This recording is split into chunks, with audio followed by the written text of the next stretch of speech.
But a lot of times people want you to react, and I think that's a very dangerous thing. And I think it is also why a lot of people prefer to throw curveballs at people's because they want them to be caught flat-footed and they want them to make a quick decision, which may not be in their best interest. This episode of Stories with Sweeney features my good friend and former colleague, Mr. Ronald Carter, Manager of Economic Development and Government Relations at Santee Electric Cooperative in Kingstree, South Carolina. Speaking as someone who used to work in economic development, I can tell you that Ronald is widely regarded around the state and possibly the country as one of the keenest minds in economic development. In today's episode, we'll take a look at how Ronald approaches every project he works on, looking at his time management tactics, to how he communicates effectively, to how he utilizes networking to not only succeed at this project, but the next one. We'll spend a lot of time seeing how Ronald gathers his encyclopedic knowledge on economic development, which I think you'll really enjoy, and have a few good tips to use for yourself. We'll also get into some of Ronald's favorite historical characters who, believe it or not, have made him a better project manager. I really think you'll like this episode. And now, ladies and gentlemen, Mr. Ronald Carter. Well, first, actually, I'm going to just mention, I'm trying to figure how long we've actually known each other.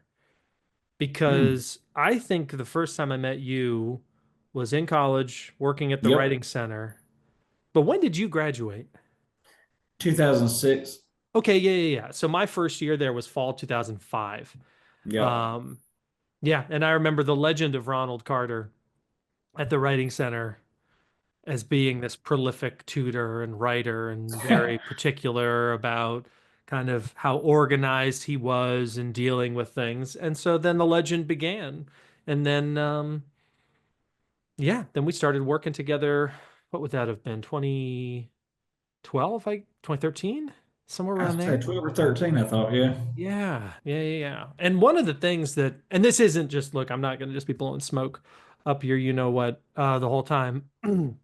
But I have always been amazed, and every person that I've talked to about you they've all echoed the sentiment that you're extraordinarily organized, but then also that you have this encyclopedic mind, especially when it comes to your work. And what I'm really interested in trying to tap into is, how do you feed that beast? How is it that you keep that machine so well polished?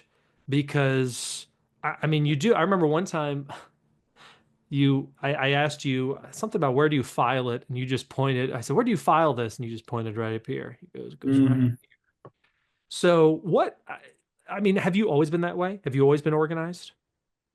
Yeah, I've been organized pretty much my whole life. Yeah, I've had to, my parents, even from a young age, were always like, you need to remember this for me or remind me to do that or whatever. So it's, even at a young age, I was expected to be the database for quite a few things. And did that come easy to you, or was that something you had to work at?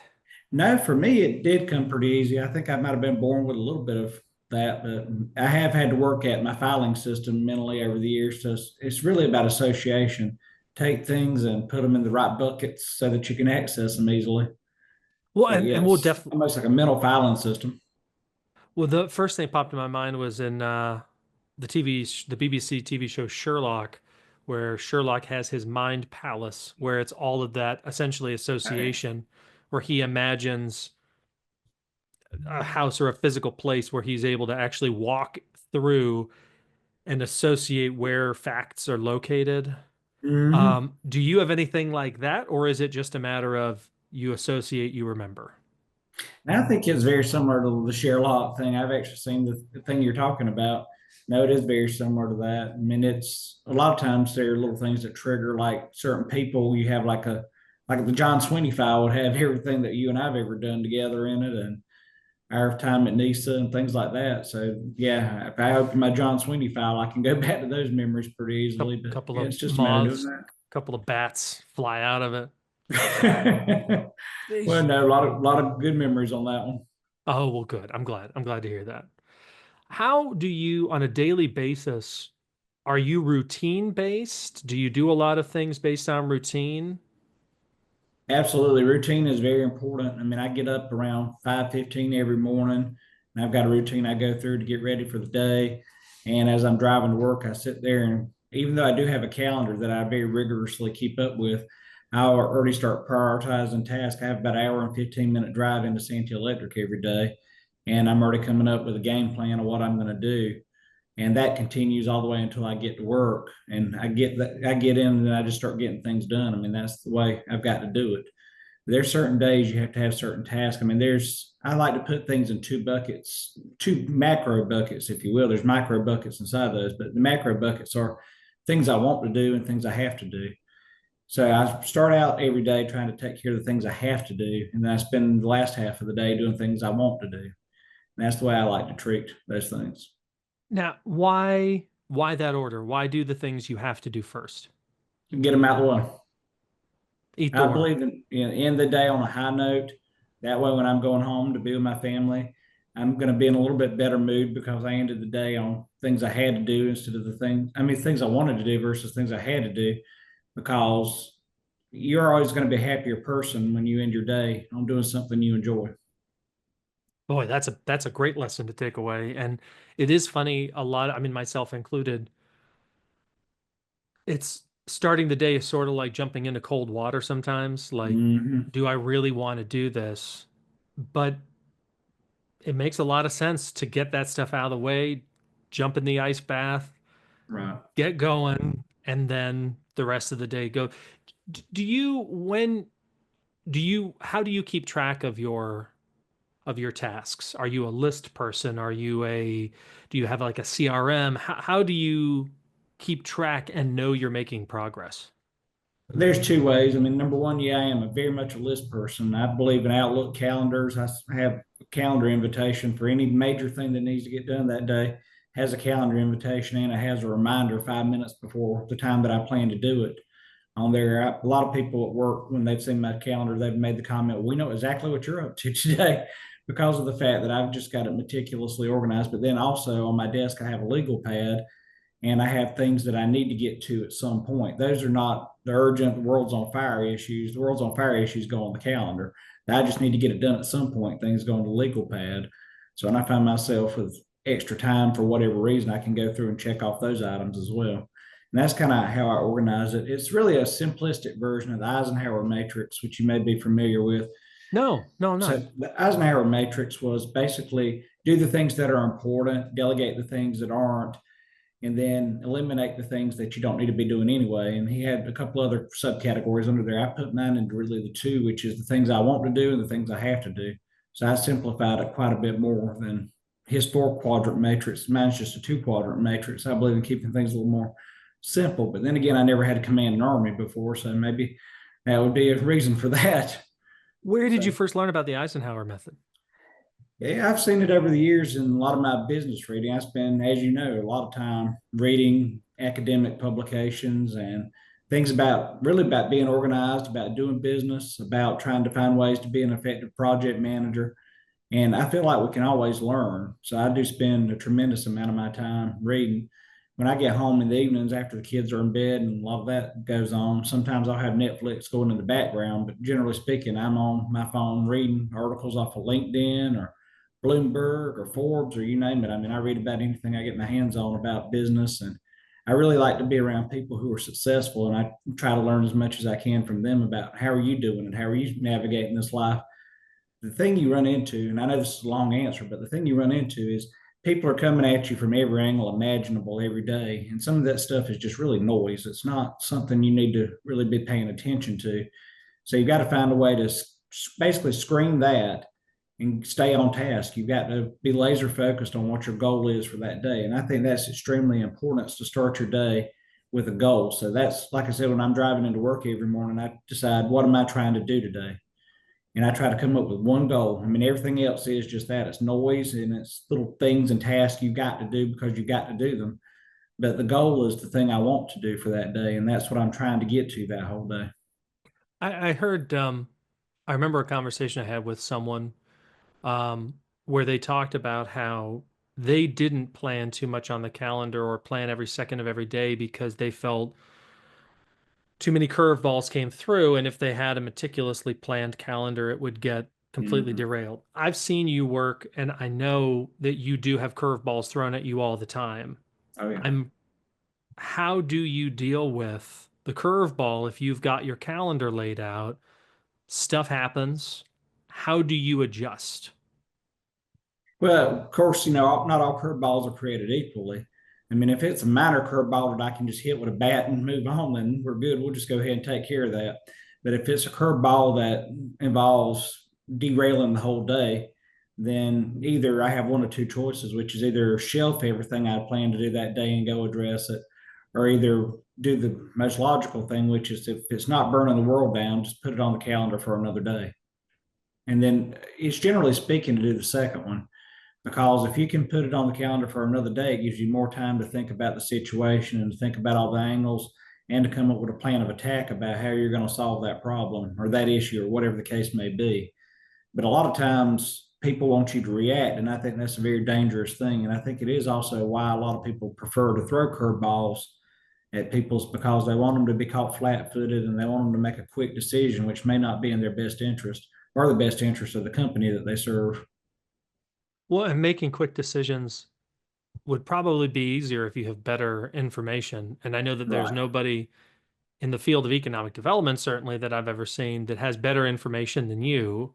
And the thing I'm very curious about is you mentioned earlier, if you're sitting down in the evening or throughout the day, even if something else going on in the background, you're going to be Mhm. reading Forbes or you're going to be reading a trade. I mean, some of the things I remember you talking about, and I would laugh about it with our coworkers at NISA. You would bring up, well, I was reading this obscure report the other night on the logistical distribution patterns of the aerospace industry.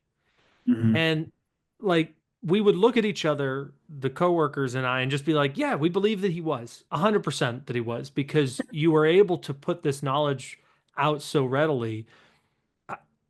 Do you read that because you enjoy it? Do you read it because you like to be prepared? What motivates you at the end of a workday when most of us are shutting it down, that you're continuing your education in your business? I mean, you have to eat to live in a lot of ways. And for me, knowledge is an insatiable appetite that I've got. And I do believe that with economic development being as broad of an industry it is, you do need to be a generalist in several fields. I mean, you had to use your example about aerospace. The more I can learn about aerospace and supply chains and things like that, the more educated of a conversation I can have with someone from that field if they just randomly fall into my life somehow.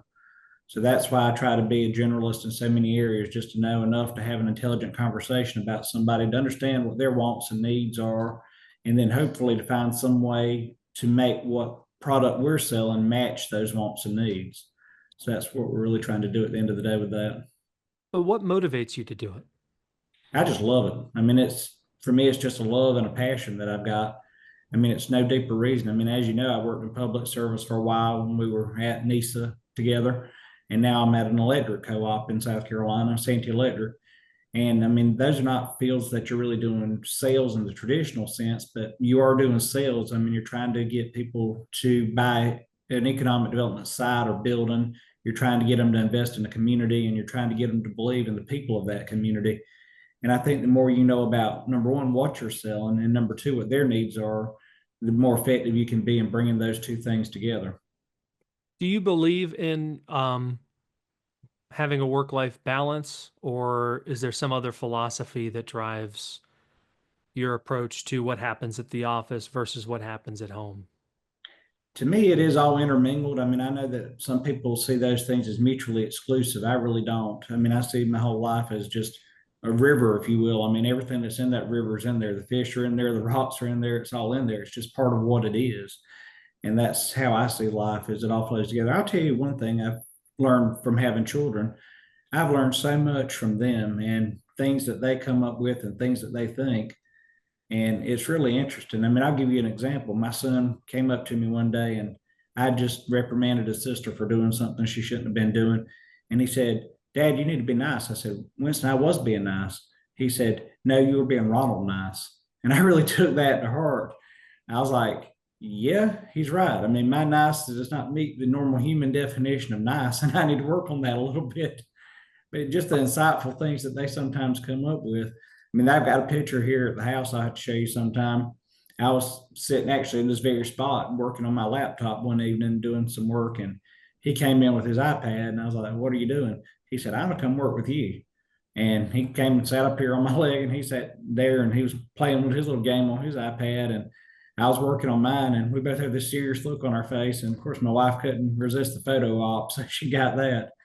But I hope that through all that and having it be a river instead of having it being mutually exclusive is something that I can instill in my children so that they understand that life is just that, it's life. You've got one life, you don't have two lives. And these people that talk about segregating those two, I don't think you really can do that. I mean, you are who you are. What you do is a reflection of who you are, and how you act with your family is a reflection of who you are. And I just don't see the separation.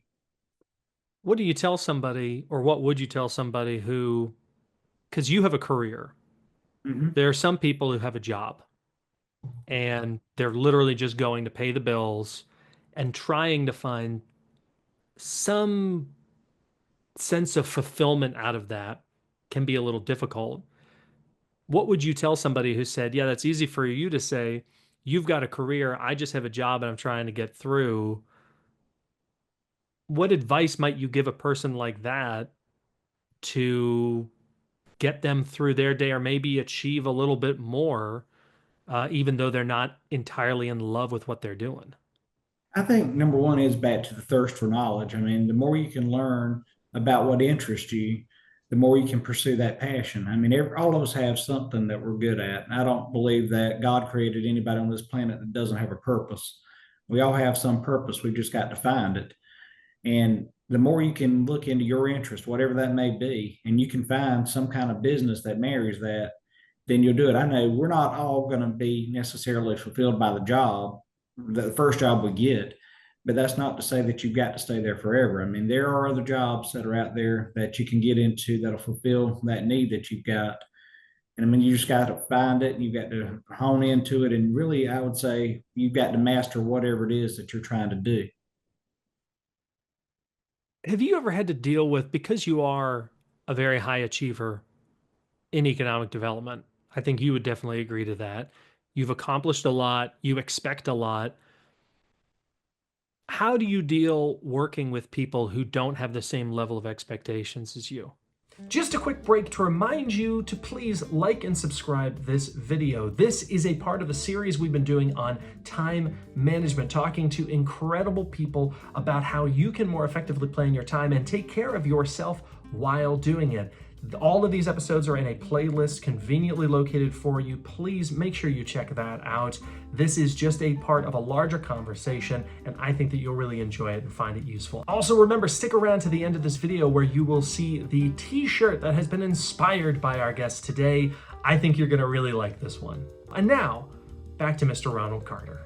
So there are some people that you work with and you work shoulder to shoulder right there. I mean, they're going to compete with you. They're going to be a member of the team, and you're going to feel comfortable passing the ball to them anytime because you know that they're going to carry it.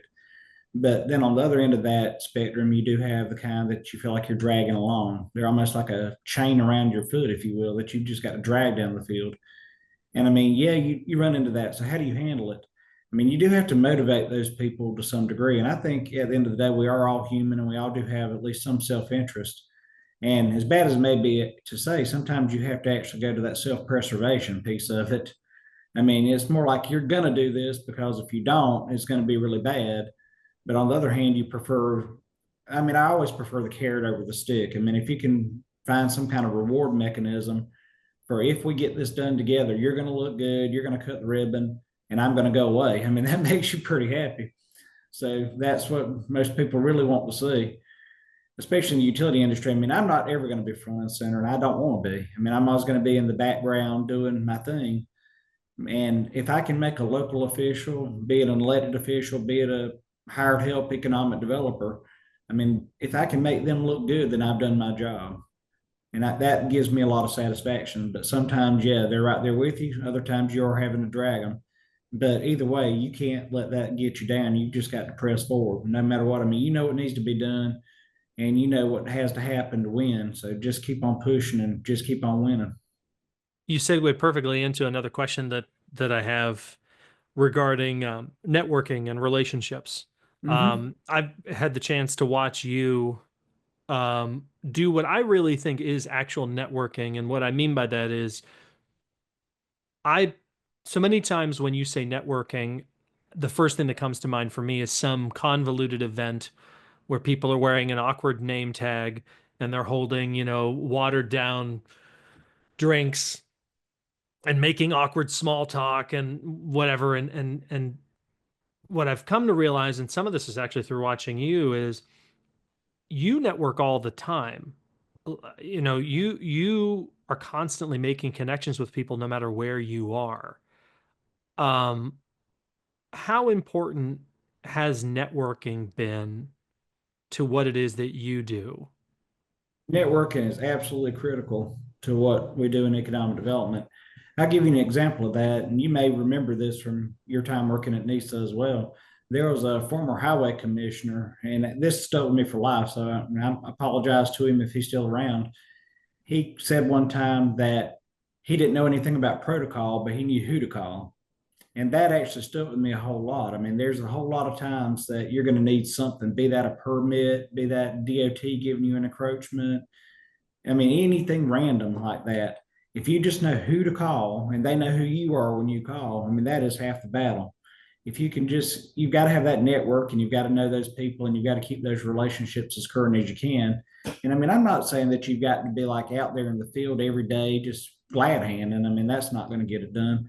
But there are things that are happening in the community that you do need to have a presence. And a lot of times, just being present is what you need to do. People need to see you and they need to realize that you're still relevant in the industry.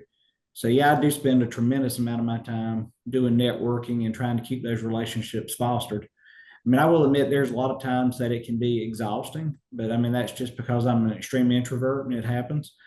But it's something you've got to do because when you pick up that phone, you've got to have somebody answer it on the other end, or otherwise you're just dead in the water.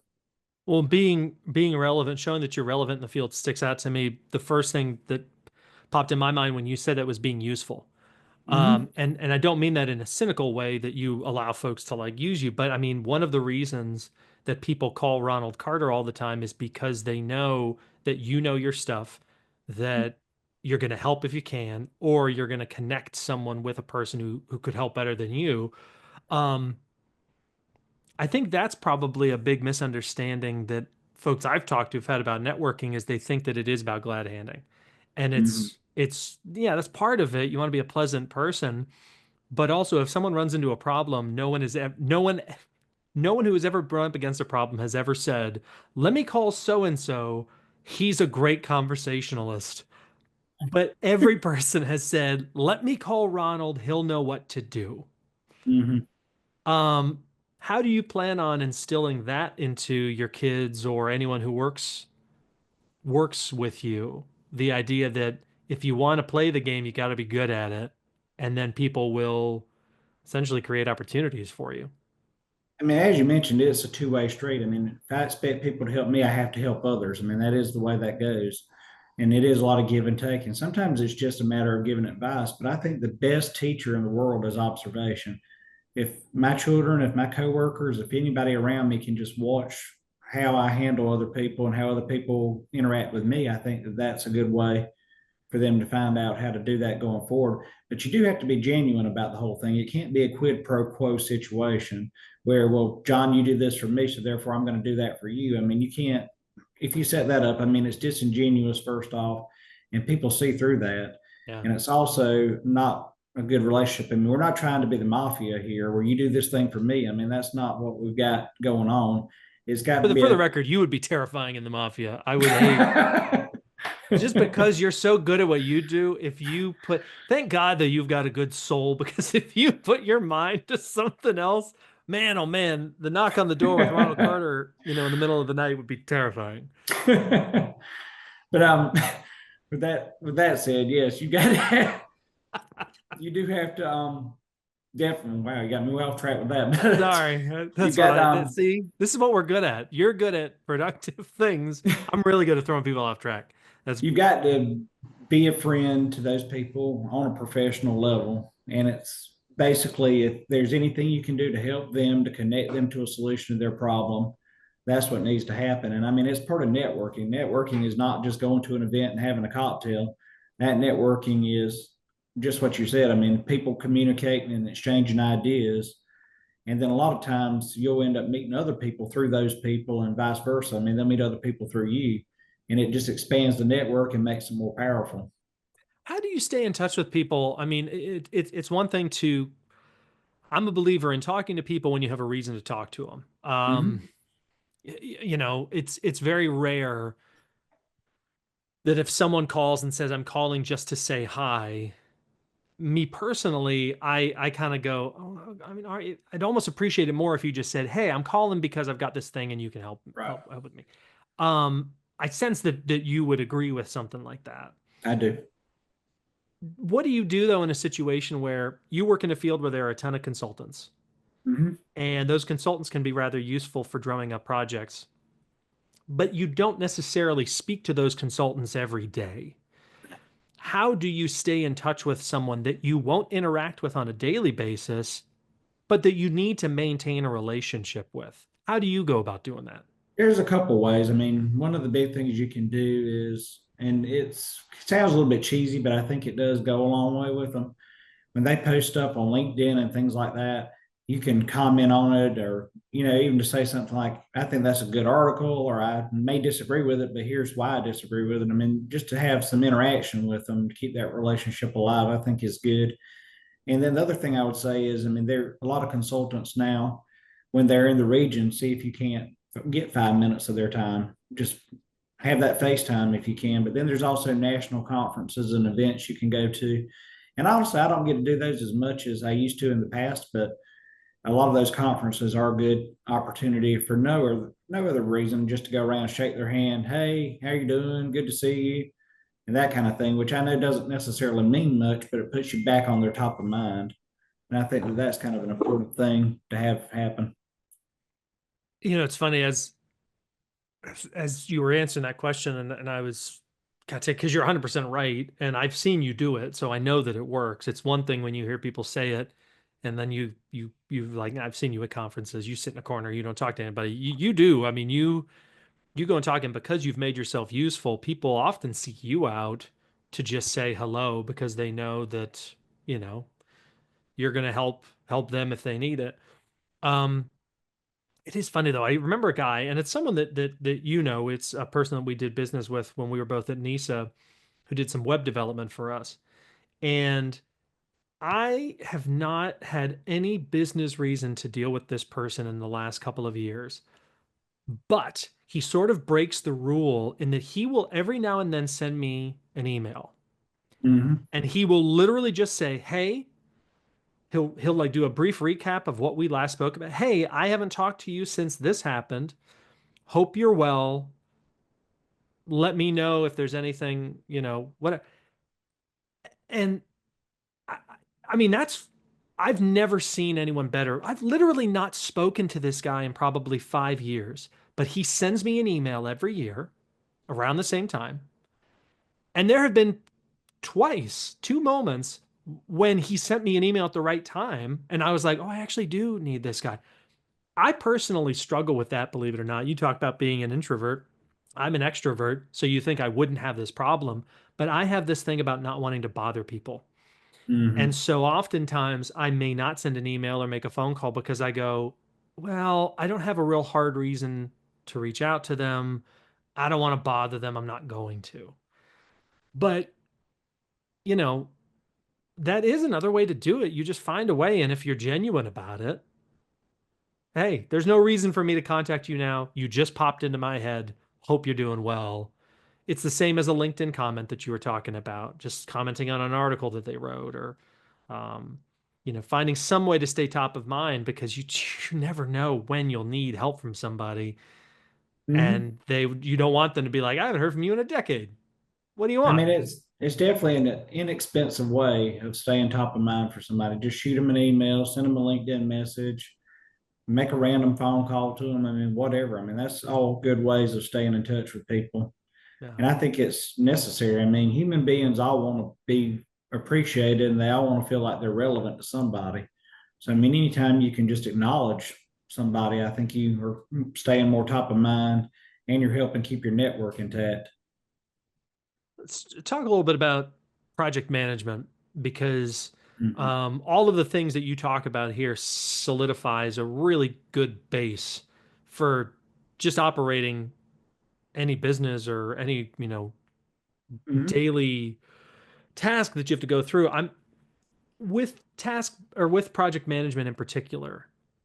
What's your approach? What's your belief? I mean, obviously, no project is necessarily created equal. Each has its own challenges. But how do you approach the idea of project management just in general? So with project management, I tell everybody who asks me that question that either the project runs you or you run the project. And I think a big piece of that is being an effective communicator. You've got, and then the second part of that is being present. On the communication side, I think that you have to have constant communication with your construction people, with your engineers, your architects, people in the field that are trying to make a project happen. And if you can do that at least weekly, you can stay on top of the project. I mean, I know that may seem heavy handed to some people, but I mean, it doesn't have to be a 2 hour meeting, just a 3 minute call. Hey, how are things going? Hey, I saw you pouring concrete out there. Whatever the case may be. I mean, as long as you can keep hands on a project, that's good. But the worst thing I think that can happen is for you to have a boss that comes up to you and says, well, I saw such and such going on one of your construction sites or whatever the project may be, and you have no idea what they're talking about. I think that's like the worst thing ever. And if that happens, I take that as a personal failure if something like that happens. But I also look right back to my contractors and I'm like, wait a minute, boys, what are y'all doing? This is not this is not something I knew about. And if I don't know about it, it's probably not sanctioned. So therefore, we need to have a conversation. But I think being an effective communicator is very important, and being a constant communicator is even more important still. Is in terms of staying on top of project management, it's just something you've got to do. But then the presence part is another thing. People need to know who you are, and I do feel like, I mean, you don't have to do it every week, but every couple of weeks, you need to go visit your projects. You need to see where they are. And another thing I would say on that too is if a lot of the rank and file people out there working don't know who you are, you've probably also failed as a project manager. So you need to be present on that job site. And a lot of them will naturally come to you with issues, even though they may not supposed to engage you directly. They will come to you and they'll say, look, we've got this going on. What do you think we need to do? Or we got that going on. What do we need to do? And you can address a lot of things, whether they're minor problems, before they become major problems. And that's the way you can stay on top of a situation. But too often, I see too many people just put it on autopilot and forget about it. I was about to ask you what is a common mistake with project management that kind of drives you crazy, but it sounds like you may have just answered that. Yeah, negligence would be the big thing. If you put it on autopilot, you're going to crash into something. You cannot do that. Again, you've got to run it or it'll run you. And the second one is usually a bad thing. I can say, and I'll knock on wood right now, I've never approved a change order on any of our projects. Well, a change order that cost us money. I've done some negative change orders that saved us money before, but I've never had one that cost us money. So that's a big thing. And a lot of that is just staying on top of it and communicating and catching things before they happen. Going back to the question I asked about your calendar, and sometimes you get thrown a curveball. Obviously, that happens a ton in project management too. Mhm. And sometimes, whether it's hopefully not the entire project, but sometimes there are aspects of a project that fail just for Right. whatever reason. Sometimes it's outside of your control. How do you deal with, I guess, in a general sense, failure? Um, how do when something goes so catastrophically wrong, can't be recovered, and it results in a failure? How does Mhm. Ronald Carter deal with failing? So, firstly, you can't dwell on it. You've got to pick up and you've got to address it and you've got to move on, because I feel like failure is almost like cutting yourself. I mean, you can look at yourself and watch yourself bleed a little bit and you can cry about it and you can do all that. But until you stop that bleeding, you've not done anything good for yourself. I mean, so first off, stop the bleeding would be my first answer to that. But then, secondly, I think you need to take a moment to reflect, how did this injury happen? How did this failure happen? And if you can figure out how that happened, you can prevent it from happening again. So I think that it can be a real educational opportunity for you as well. And I mean, the truth of the matter is we all fail. We all have setbacks. We all have others who fail, unfortunately. And that's just part of life. But once you figure those things out, you address it and you move forward. I mean, there's no need to dwell on a failure. You just stop the bleeding, figure out what went wrong, make sure it doesn't happen again, and move forward. That's how I would deal with failure. And yes, sometimes that does lead to some very, let's call them difficult conversations that need to happen with people. And not to go back to your mafia thing, but you do have some difficult conversations that need to happen, and that can be a little bit uncomfortable for some people. But as you get older and as you have more experience doing these kinds of things and moving from failure to failure, as Winston Churchill once said, you move from failure to failure and not lose enthusiasm.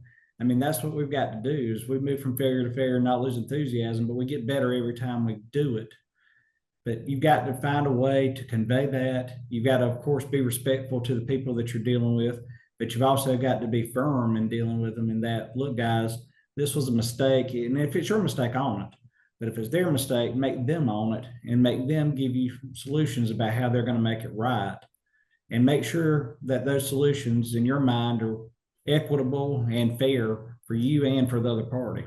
Remembering to be nice, not always Ronald nice. And I'm working on that.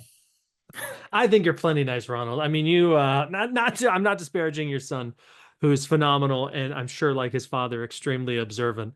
I know that in instances where I've seen you, I mean, I've seen you dress people down before and be unhappy about certain things. But I will definitely give this to you, two things to you. One, it didn't happen too often.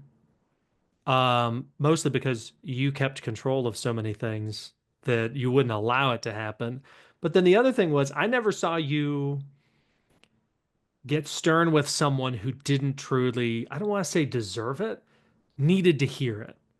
Right. Like, I'll give you that every criticism I heard you give to someone was based on the basis of, look, you screwed up. Here is how you will not screw up again. Let me give you this tool so that you don't make that mistake again. And I mean, I've heard people grumble, you know, talk to Ronald. Well, he was Ronald nice? He wasn't nice to me. I can't recall if you've been Ronald nice to me. I think you have. I mean, yeah, but it was always from this sense of, I don't want you to do this again for your sake, not just for mine, for your sake. Because you're kind of like, and this is, I'm puffing you up again, but it's almost like people say that Michael Jordan, LeBron James, one of the things that effects that they had was they made other people play better. And when you have folks like Ronald Carter, when you have other professionals who are very good at what they do, they generally share that wealth and try to make other people better. Right. And I can attest to that. I've seen you do that. You've mentioned shifting a little bit. You've mentioned Eisenhower. You've mentioned Winston Churchill. I know that you're a vociferous reader. Who are some other figures in history that you take some inspiration from?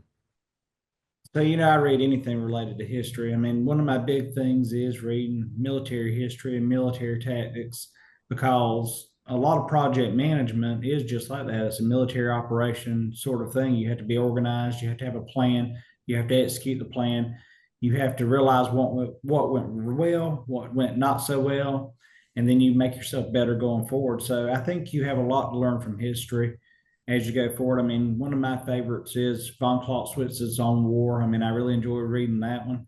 I read Julius Caesar's The Gallic War, which of course I know was a propaganda piece he wrote, but still it was pretty fascinating to get into the mind of an ancient emperor, but that was one of my favorites. I mean, I do enjoy the military history components of it. I mean, on the business side, I read Jack Welch's Winning. In fact, Rob Artis, our CEO, had all of the staff members read that book.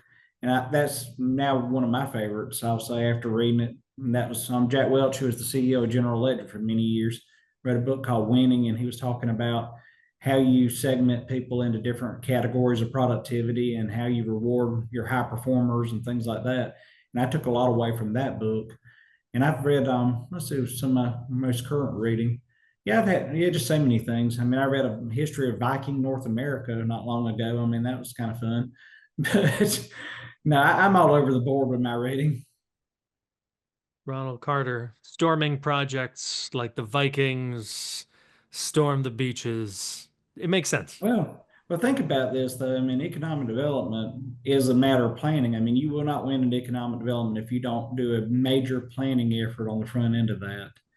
I mean, to go back to your analogy, storming the beaches, you couldn't have stormed the beaches of Normandy if you hadn't figured out where you were going to get the boats from to get the men across. You couldn't figure that out if you didn't know where the fuel was coming from, where the ammunition was coming from, of course, where the men themselves were coming from. I mean, there's just so many things that have to be planned, orchestrated, and executed before you can have that grand invasion. I mean, it's all got to be done, and it's not sexy and it's not attractive, but that's the part of the business that I truly love. Is that behind the scenes, that organizing, that orchestration? I mean, yeah, we all want to be there when the curtain rises and everybody cheers and all this kind of stuff. I mean, we all want that part. There's just so many things that need to happen. And I believe that if you can really get into that, you can be successful on the other end of it. If you really plan and execute, that's where the rubber meets the road. We're coming up on time, and truly, you're one of these people that I could talk to for hours and hours. And one of the things I've enjoyed the most is when we've traveled together and had dinner and had very, very long conversations about some of this stuff, sometimes just complete and utter nonsense. And both are fun, especially when Scotch gets involved. Oh, yeah. That's a really good time. Uh, Playing off your history, I do want to end with talking a little bit about history. What is a person or an event that most about history that most people don't know about that you think they really should? Hmm.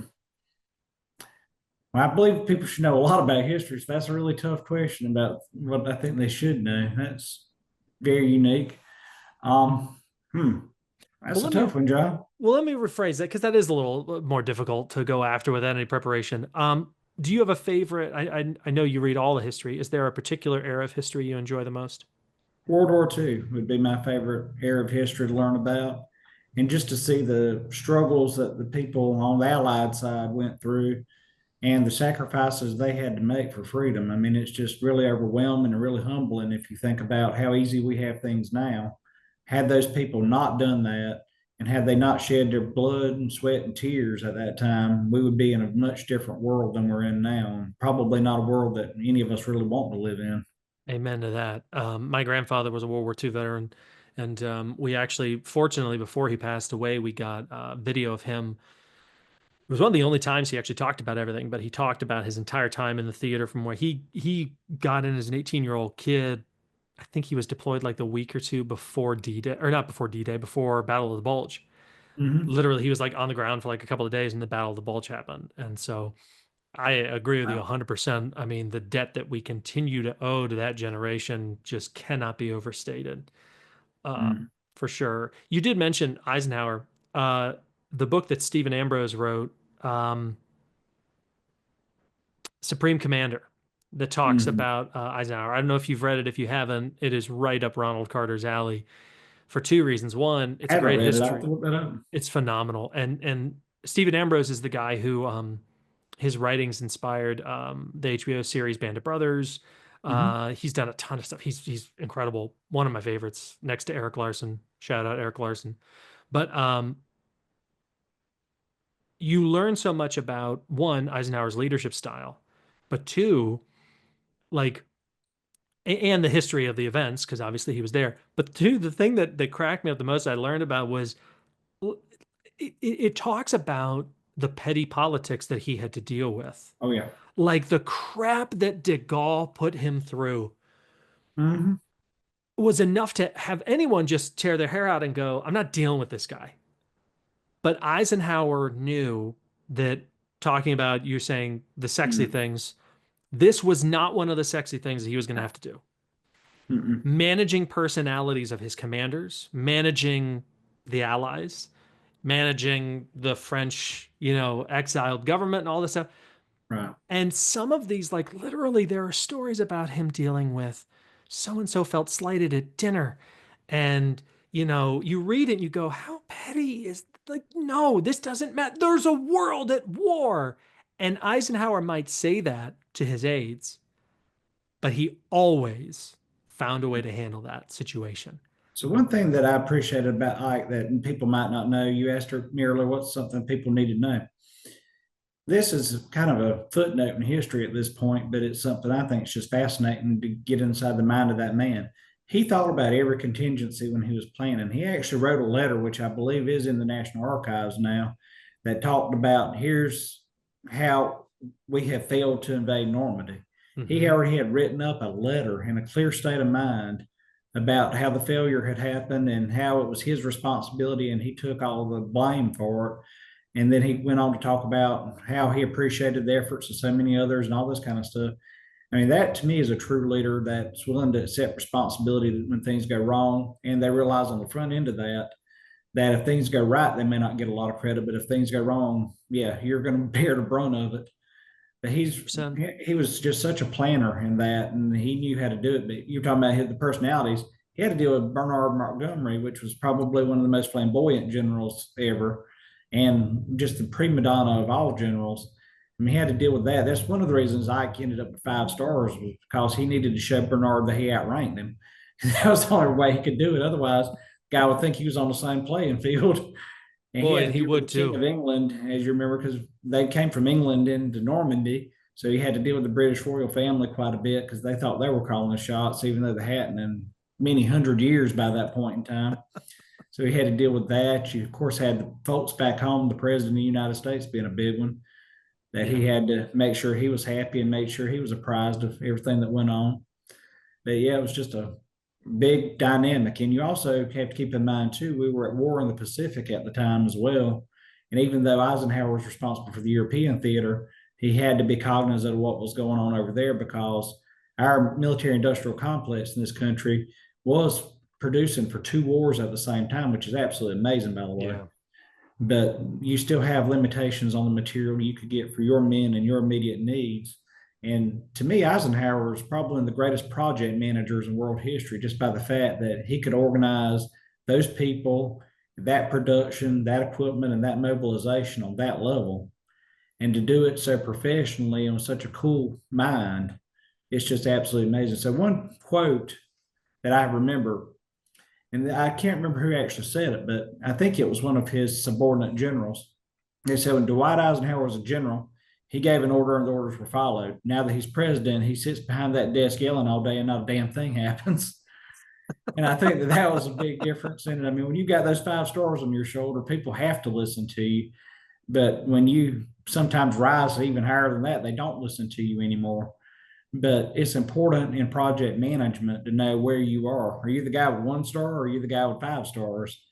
And to basically take that position you're in, and it doesn't matter what it is, take that position you're in and do everything you can in that position to be the best you can and to get as much done in that position to take care of the overall goal, which I think the overall goal for any organization or any even military campaign is winning. That's ultimately what you're trying to do. Is it win a sale? Is it win some more business? Is it win a war? I mean, all that's the same thing to me. It's just a matter of how do you win and what is your role in that process. That's a perfect place to leave it off. Ronald Carter, thank you so much. Thank you. I enjoyed it. Thank you all so much for listening. I can't tell you just how much fun I had talking with Ronald. We talked before and after the recording of this, and he is just such an effective, incredible project manager, but he's also just a good guy. So if you ever have any reason to do business with Ronald, I would definitely encourage you to do it. You will not find a better person in the field of economic development than Ronald Carter. Oh, before I forget, let's take a look at the t-shirt inspired by Mr. Ronald Carter. Makes sense, doesn't it?